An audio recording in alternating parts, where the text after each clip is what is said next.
टूनी चिड़िया अपने ठेले पर समोसे लगाकर ग्राहक को आवाज लगा रही थी। समोसे ले लो समोसे, गर्मा गर्म ताजे ताजे समोसे।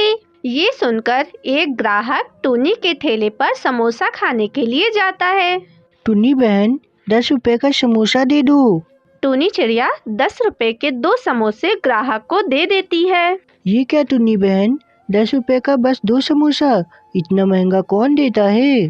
क्या करूं कबूतर भाई, समोसे बहुत महंगे हैं। कालू सेठ के यहाँ से लाती हूँ ना, जितने में देता है उसी के हिसाब से बेचती हूँ। ये सुनकर कबूतर वहाँ से चला जाता है और दूसरे दुकान पर जाकर कहता है, तोता भाई, 10 रुपए का समोसा दे दो। मिठू तोता 10 रुपए का 4 समोसा कबूतर को दे देता है। बंटी कबूतर वो समोसा लेकर सीधे टूनी के ठेले पर जाता है और बोलता है, देखो टुन्नी चिड़िया, तोता भाई ने 10 रुपए का 4 समोसा दिया और तुम हो के पूरे जंगल में लूट रही हो।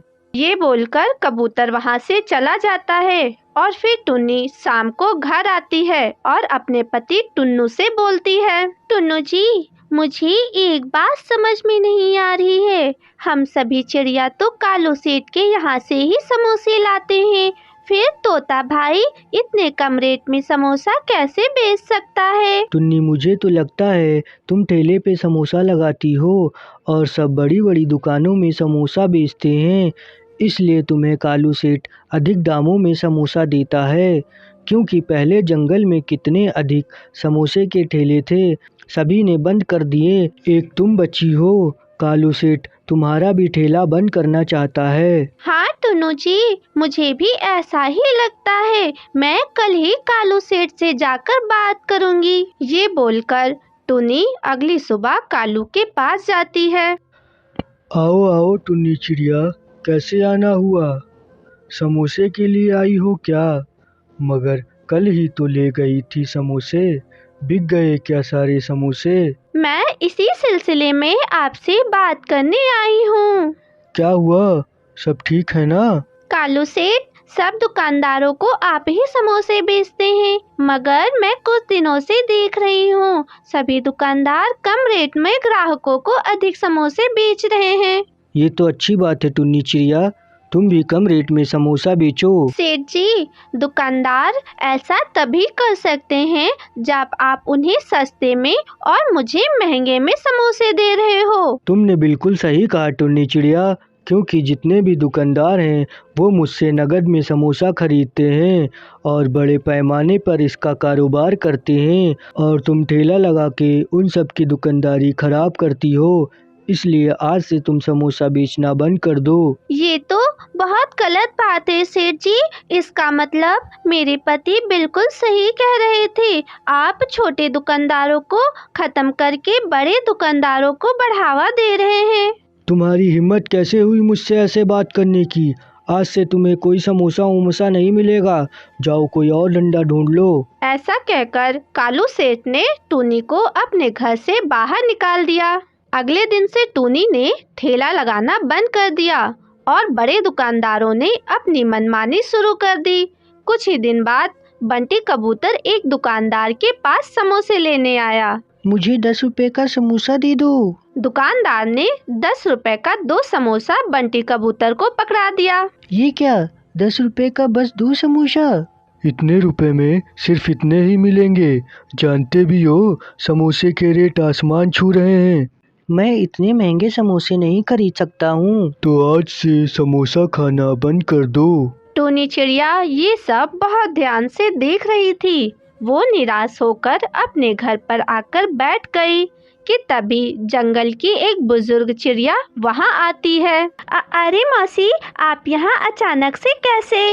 कालू सेठ ने तुम्हारे साथ बहुत गलत किया। कालू सेठ को ऐसा नहीं करना चाहिए था। अब क्या कहूँ मौसी, मैंने सुना है आप किसी जमाने में अपने हाथों से समोसे बनाकर बेचा करती थी। उस दौर में मैं दुकानदारों को मुफ्त में ही समोसे दे दिया करती थी। मगर अब जमाना बदल गया है ना। जमाना चाहे भले ही बदल गया हो टूनी चिड़िया, मगर समोसे का जादुई पेड़ आज भी है। ऐसा सुनकर टुन्नी पूरी तरह से चौंक जाती है। मौसी, मैं आपकी बात का मतलब नहीं समझी। टूनी, जंगल में सभी चिड़िया को पता है कि मैं अपने हाथों से समोसे बनाकर बेचती थी, मगर ये सच नहीं है। सच तो ये है कि पहाड़ के पास वाले जंगल में एक जादुई समोसे का पेड़ है। उसी पेड़ से मैं समोसे तोड़ती थी। उसके बाद टुन्नी समोसे का जादुई पेड़ खोजने पहाड़ वाले जंगल जाती है। बहुत खोजने पर टुन्नी को वो जादुई समोसे का पेड़ मिल जाता है। अरे ये क्या, यहाँ तो सच में एक जादुई समोसे का पेड़ है। इसका मतलब मौसी सही बोल रही थी। इतना बोलकर टुन्नी जादुई पेड़ से बहुत सारे समोसे तोड़कर ले आती है और बहुत ही सस्ते दामों में बेचने लगती है। जब ये बात कालू सेठ को पता चलता है तब वो टुन्नी के ठेले पर आता है और बोलता है, टुन्नी चिड़िया, तुम इतने सस्ते में समोसा क्यों बेच रही हो? इससे मेरा बहुत नुकसान हो रहा है। तो मैं क्या करूँ कालू सेठ, अब मैं अपने हाथों से समोसे बनाती हूँ, इसलिए सस्ते में बेचती हूँ। इसमें आपका घाटा हो रहा है तो आप भी अपने हाथों से समोसे बनाकर बेचिए। तुम्हारी हिम्मत कैसे हुई मुझसे ऐसे बात करने की? ये बोलकर कालू सेठ टुन्नी का ठेला और घर दोनों ही तोड़ देता है। तब टुन्नी उस जादुई पेड़ के पास जाती है और बहुत रोने लगती है। तभी उस जादुई पेड़ से एक चिड़िया निकलती है। टूनी चिड़िया, क्या हुआ? तुम क्यों रो रही हो? तुम कल ही तो मेरे पेट से इतने सारे समोसे तोड़कर ले गई थी। तब टुन्नी जादुई पेड़ वाली चिड़िया को पूरी बात बता देती है। अच्छा, कोई बात नहीं टूनी चिड़िया, कालू सेठ को उसके किए की सजा मिल जाएगी। और ये लो, मैं तुम्हारे लिए एक नए समोसे का घर बना देती हूँ। उसके बाद जादुई पेड़ वाली चिड़िया टुन्नी के लिए एक समोसे का नया घर बना देती है और उसमें टुन्नी की जरूरतों के सारे सामान भी रख देती है। उसके बाद टुन्नी उस समोसे के घर में खुशी खुशी रहने लगती है।